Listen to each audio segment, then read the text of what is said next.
Il a bouleversé l'histoire officielle. Il a réécrit les origines de la civilisation.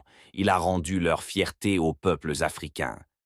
Voici l'histoire de Cheikh Anta Diop, le savant, le penseur, l'homme de science et de combat, celui que l'on appelle le pharaon noir de la pensée africaine.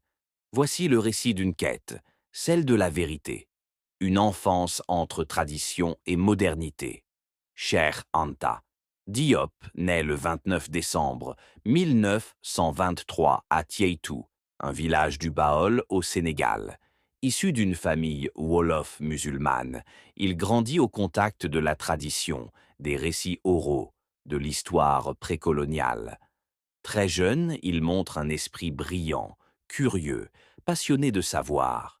Il part à Dakar, puis à Paris, pour poursuivre des études supérieures. Nous sommes en pleine Seconde Guerre mondiale. L'Afrique est colonisée. Les Noirs sont considérés comme des peuples sans histoire. Diop, lui, veut comprendre. Et surtout, il veut prouver que cette vision est fausse. À la rencontre de Kemet, à Paris, Cheikh Anta Diop étudie les mathématiques, la physique, la chimie, la linguistique, l'histoire et l'égyptologie. Mais surtout, il développe une idée révolutionnaire. L'Égypte antique était une civilisation noire.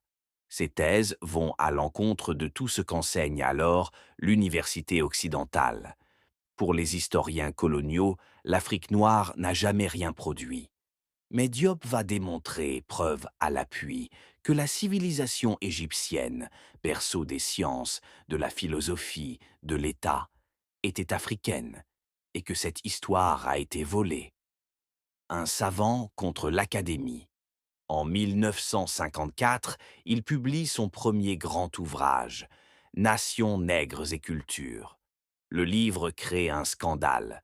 Cheikh Anta Diop y affirme que les anciens Égyptiens étaient des Noirs africains, que leur culture, leur religion, leur science ont été transmises aux autres peuples du continent. Mais les universités françaises refusent ces thèses. Il tente à plusieurs reprises de soutenir sa thèse de doctorat. On le bloque, on le ridiculise. Il faudra attendre 1960 pour qu'il soit enfin docteur, grâce au soutien de personnalités comme Gaston Bachelard. Retour au Sénégal, un homme contre l'oubli. De retour au Sénégal, Diop rêve d'enseigner, de transmettre son savoir à la jeunesse africaine. Mais il est écarté des grandes institutions. Ses idées dérangent, y compris les élites africaines formées par la France. Il fonde alors le laboratoire de datation au carbone 14 à l'université de Dakar, qui portera plus tard son nom. Il poursuit ses recherches, alliant sciences dures et sciences humaines, prouvant par l'analyse génétique, linguistique et culturelle l'unité historique des peuples africains.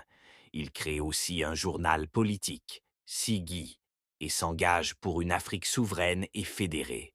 Le combat pour l'unité africaine.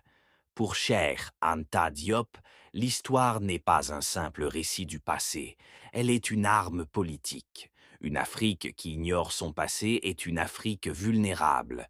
Il milite pour une langue africaine commune, pour des États unifiés, pour une autonomie scientifique et économique du continent. Il s'oppose à la France-Afrique, à la division des nations par les frontières coloniales.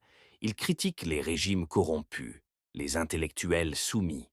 Il veut une Afrique debout, éclairée par sa propre lumière. Une œuvre immense. Tout au long de sa vie, Cheikh Anta Diop écrit sans relâche.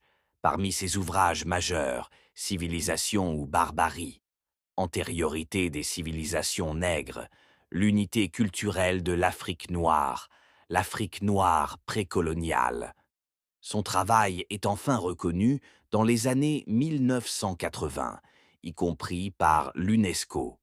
Mais il reste controversé, combattu par de nombreux cercles universitaires. Son combat n'est pas celui de la popularité, c'est celui de la vérité. La fin d'une vie, le début d'un héritage. Cheikh Anta Diop meurt le 7 février 1986 à l'âge de 62 ans. Sa mort plonge le Sénégal et l'Afrique dans le deuil. Mais ses idées, elles, ne meurent pas. Aujourd'hui encore, des générations entières redécouvrent son œuvre. Son nom est associé à la Renaissance africaine. L'université de Dakar porte désormais son nom. Et son rêve d'une Afrique unie, digne, éclairée par sa propre histoire, reste plus vivant que jamais.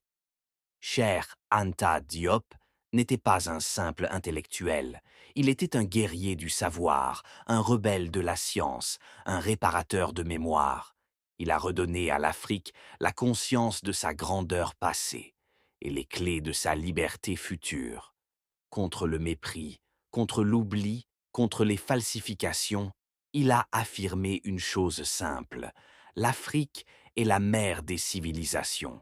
Et cette vérité, aucun mensonge ne pourra plus jamais l'effacer.